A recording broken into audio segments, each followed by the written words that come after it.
underneath them. So this again, this leads us to the spiritual abuse, right? There was a point where I guess volunteers were basically volunteering every weekend, Friday, and it was either Friday and Saturday plus Sunday, or like two out of the three, like you could say weekend days, people were volunteering, right? And it just got to the point where people were just exhausted. Like, I don't feel like I have a day off. I'm always at church, and they're basically getting free labor in a way, right? So yeah, absolutely. Yeah, okay. So let's take a look at this other clip. Now, I clipped myself out of it because you know how little I like to see myself on film. So I'm gonna get straight to the part and exploit. And the cherry on top of the cake, labor exploitation. Same people were pastored, discipled, put into community, fed the word of God, and empowered to live for God. But it was all by the grace of God. Many people in our congregation who attended church on Saturday nights also attended services on Sunday mornings, us included. Some of our leaders were even serving at both services. Inevitably, some of them began to experience burnout, and many of them didn't feel like they truly had a day off. Additionally, parking on Saturday nights in downtown is insane and absolutely terrible. People would have to park on the street or pay for parking, and the venue we were at had parking spaces that were super close together. We had the right seats, but the wrong environment. So as a team, we made the decision to stop Saturday night services in August 2019 and prepare ourselves to launch strong with Saturday morning services August 2020. Why the wait? Because when we launched the church, we didn't have the resources, support, or structure to sustain the church. Amanda and I were not on salary or paid by the go, other than 2 or 3 offerings of appreciation. In fact, we kind of paid to be pastors. We tied our gross income and gave countless hours of our time and energy to make it excellent, to make it... Whoa.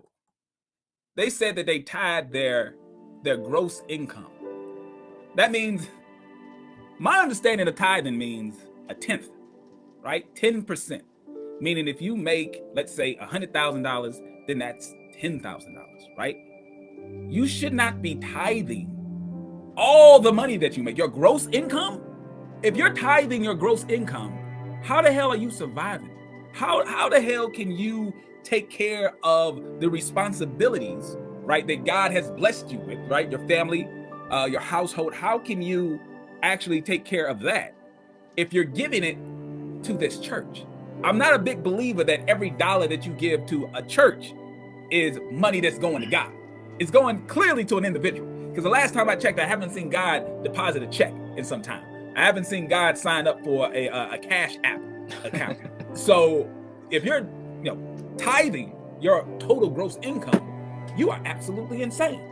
Like, I mean, if I'm wrong, y'all can let me know something. But I thought tithing is a 10%. How could you ever give your church or whoever all your money? I mean, who the hell is doing that? That's the part that's confusing to me. You're giving them all your money. If you give them all your money, what the hell do you have to actually survive and live on? What were these people living in the church? Well, based on the time, based on the amount of hours they're volunteering, it would seem that way. Oh my God! All right, let's let this play. As excellent as possible. We believe God called us to this, so we did everything in our power to support the mission with the Lindseys that we had.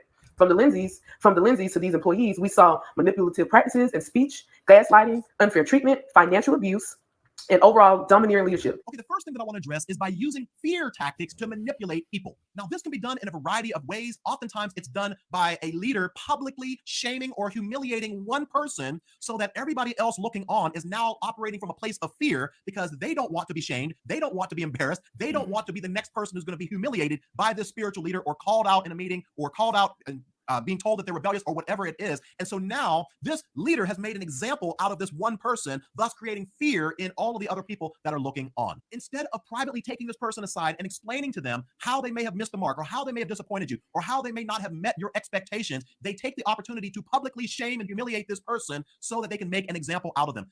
Now, we just looked at another sign of spiritual abuse. And this sign reminds me of another Christian entrepreneur / alleged scammer. Our favorite duo couple, Dana Chanel and Prince Donnell. Roll the tape. Okay, so since we had a meeting about it, just go. I was like, okay. You are a very young woman, okay? To me, you're still a child. Just trying to figure this stuff out.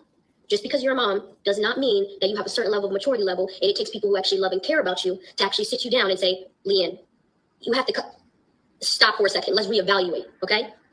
I'm a problem solver with you right now, okay? So the first issue that I have is when someone approaches you about behavior that essentially they're not fond of due to rules or things that you put in place, this wasn't the first time you had a conversation about, the worst thing to do is to find an excuse or any excuse to go ahead and validate your actions to do the very thing you were not supposed to. No, not yet. And what I mean by that is, at that point in time, because you have failed your team beforehand, uncross your hands. Because you have failed your team beforehand, you being on your phone, do you understand what I'm saying? Very disheartened. For all of you guys who don't know, her brother's in the hospital, not doing. Let me stay focused. Not only that, but Heather slandered one of these employees to Amanda, not knowing that Amanda knew more of what had been happening within their business. During this time, not only were multiple employees asked to work overtime, do work unpaid, and do it under the guise of its ministry, but they were chastised that they refused to do so. What we saw and learned from various other individuals after our eyes were open only continued to grieve and sicken us. We do not stand for or support spiritual abuse of any kind. We believe that Jesus came to serve the least of these, and that we must fight to protect everyone, especially those in positions of vulnerability. Us remaining in the church after learning this information was not something we could stand for. We soon began hearing other accounts of people who had been mistreated by the Lindseys throughout the years. These were from people who had no reason to lie, but shared in confidence. We knew immediately that it was time to leave. The Bible is clear that in 2 Timothy 3 to avoid such people. Our allegiance was, is, and always will be with God, not a personal ministry. However, we needed to know when to leave. So we fasted, prayed to God for clear instructions. He made it clear that we were to leave quickly and quietly. My interest for Pinky Promise stopped in 2018. It was an absolute disappointing experience. I traveled all the way from Texas to come to this event with my best friend. When they expressed a lot of need for volunteers, I decided I wanted to donate some of my time while there. For some reason, volunteering with them is more of an authoritative experience and very unpleasant. I feel that when they asked me to volunteer for Pinky Promise, it was more like they were demanding me to do a full-time job for nothing. Oh, Lord. The fact that this mother is not serving time in some federal penitentiary is a huge, hot, heaping pile. When I volunteer, I choose how much time I'm going to donate, period. But instead, they gave me this long, drawn-out schedule that told me what I was going to do my day from about 8 a.m. all the way to about 6 p.m. Stop it. No. I refuse to believe that someone who is deciding to volunteer From Texas, all the way to Atlanta, for a religious-based organization was given a work schedule as if they were getting paid money. I mean, what would be the punishment if she showed up late? I'm volunteering. If I'm volunteering, anything I give is a blessing to you. Anything. I could show up for 5 hours. I could show up for 5 minutes. That's what you get. Do not allow these people who give themselves titles, because last time I checked, I didn't see a theological seminary on their resume. Neither of them. Right. They just got the title. So the way they got the title, I can just give myself the title. This can be the church of pocket watching right now if I wanted it to. This could be the church of pocket watching, and I can declare myself as some sort of religious leader, and I can do and have the same amount of authority as Heather and Cornelius, right? I think we have about the same amount of educational credentials when it comes to being pastors of a church. We're right here at the same level. And if that's the case, would y'all pocket watchers, even though I know I have some hardcore supporters out there, I don't think none of y'all would accept a volunteer schedule of 9 a.m. to 6 p.m.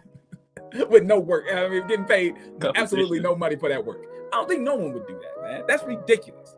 That come on, people. We gotta stop being victims, allowing people like this, who once again, uncredentialed people they just wake up in the morning and decide to do stuff. I wake up in the morning one day, I decide to be a pastor. I wake up in the morning one day, I decide to be a trading expert. And then put demands on other people as if you got some sort of qualifications in the first place. What and what you're reading here looks like is a Yelp review? Trustpilot, yeah. Oh my God. Yeesh, 3 days? I could not have any control on how I wanted to donate my time. They even would not allow me to take breaks when I wanted them. She couldn't take breaks when she wanted them. That's slave labor, man. To be taken. They told me I had to follow the schedule. It was extremely tasking and exhausting. Lie, cheat, steal. Disappoint. Yeah, they're hypocrites. You know, they tell you what they think you want to hear. Now, I don't fall into that category. We have the tapes. We have the information. Of gathering Oasis Church. Because we wanted to work hard. Remember that, to be independent, financially independent of the church. Yeah. So that our lifestyle was never dependent on the church. Uh-huh. Hey, watch this. Watch how we bring it out of him. Because I was talking to. And the crazy thing, as a pastor, I could ruin so many lives. Oh my God. Yeah. They're talking about the power that they all I have. need is just one. Original email that was sent to in regards to Gavin Oasis church salary. So it says this is urgent, so please read it in its entirety. And Hold on. Just a second. A day where everybody's gonna elevate. So welcome to the party, we gon' celebrate. Now stay outside, you better join the team. Oti kanga na yema. Blessing God, blessing Jacob. Oti kanga na ganga. Blessing God, blessing Jacob.